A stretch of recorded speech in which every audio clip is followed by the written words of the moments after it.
45ನೇ ಶ್ಲೋಕ. ಅನ್ಯೇತ್ವೇವಂ ಅಜಾನಂತಃ ಶುತ್ವಾನ್ಯೇಭ್ಯ ಉಪಾಸತೆ ತೇಪಿ ಚಾತಿ ತರಂತ್ಯೇವ ಮೃತ್ಯುಂ ಶ್ರುತಿಪರಾಯಣಾಃ.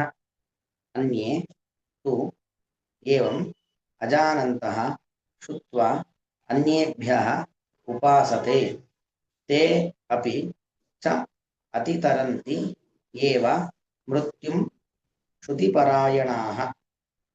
ಅಲ್ಲಿ ಹಿಂದೆ ಬಂತು ಭಗವಂತನನ್ನು ಹೇಗೆ ತಿಳಿತಾರೆ ಅಂತ.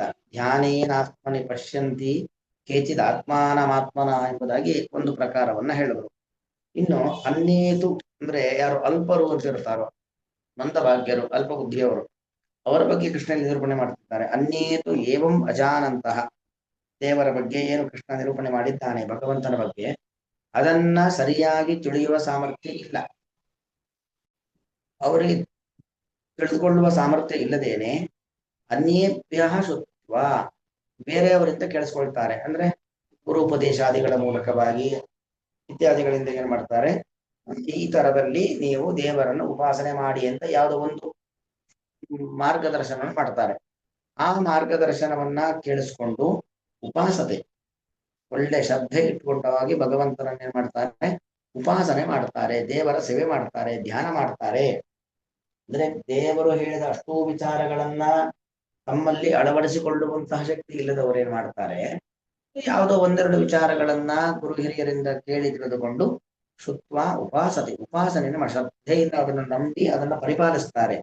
ಅಂತವರೂ ಕೂಡ ತೇಪಿ ಚ ಅಂತವರೂ ಕೂಡ ಶ್ರುತಿಪರಾಯಣಾಃ ಮೃತ್ಯುಂ ಅತಿತರಂತಿ ಏವ, ಅವರೂ ಕೂಡ ಶ್ರುತಿಪರಾಯಣಾಃ, ಶ್ರುತಿ ಏವ ಪರಂ ಅಯನಂ ಯೇಷಾಂತೆ ಶ್ರುತಿಪರಾಯಣಾಃ. ಶ್ರುತಿ ಅಂದ್ರೆ ಶ್ರವಣ ಮಾಡಿದ್ದು, ತಾವೇನು ಗುರು ಮೂಲಕವಾಗಿ ಹಿರಿಯರ ಮೂಲಕವಾಗಿ ಶ್ರವಣವನ್ನು ಮಾಡಿದ್ದಾರೆ ಅಷ್ಟೇ ವಿಚಾರ ಗೊತ್ತಿರೋದು ಹೊರತು ಅದನ್ನ ಮೀರಿ ಅದಕ್ಕೂ ಮಿಗಿಲಾದ ವಿಚಾರಗಳು ಗೊತ್ತಿಲ್ಲ ಅವರಿಗೆ.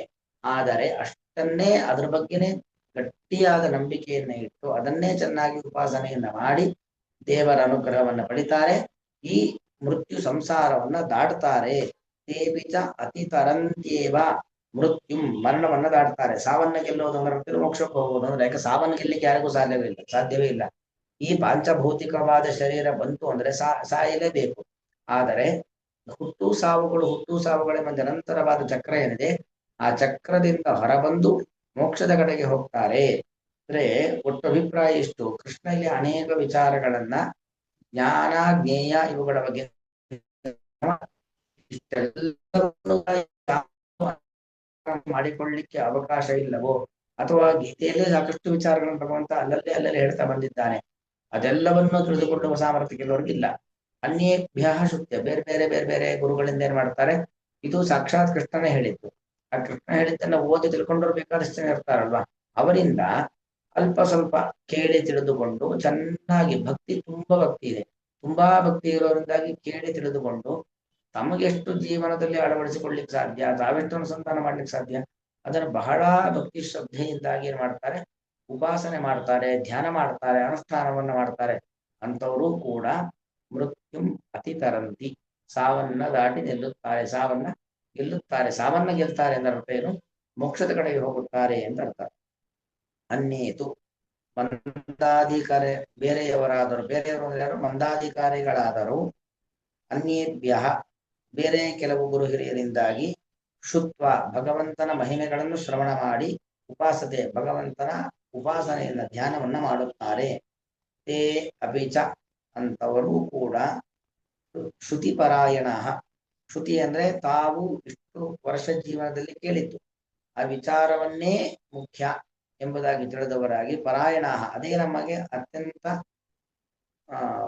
ದೊಡ್ಡ ಫಲ ಮೋಕ್ಷವನ್ನು ಕೊಡುವಂಥದ್ದು, ಅದೇ ನಮ್ಗೆ ಆಶ್ರಯ ಎಂಬುದಾಗಿ ತಾವು ಶ್ರವಣ ಮಾಡಿದಂಥ ವಿಚಾರಗಳನ್ನೇ ಮುಖ್ಯ ಆಶ್ರಯ ಅಂತ ತಿಳ್ಕೊಂಡವರಾಗಿ, ಮೃತ್ಯುಂ ಅತಿತರಂತ್ಯೇವ ಮರಣವನ್ನ ದಾಟ್ತಾರೆ. ಅತಿತರಂತಿ ಏವ ಕಾರಣದಿಂದಾಗಿ ಅಂಥವರು ಕೂಡ ಯಾರು ಮಂದಾಧಿಕಾರಿಗಳು ಅಂತಿದ್ದಾರೆ, ಮಂದಾಧಿಕಾರಿಗಳು ಕೂಡ ಈ ಮೃತ್ಯು ಸಂಸಾರವನ್ನ ದಾಟಿ ಮೋಕ್ಷದ ಕಡೆಗೆ ಭಗವಂತನ ಅನುಗ್ರಹವನ್ನ ಸಂಪಾದನೆ ಮಾಡುವ ಮೋಕ್ಷದ ಕಡೆಗೆ ಹೋಗ್ತಾರೆ ಅನ್ನೋದು ಇದರ ಅಭಿಪ್ರಾಯ.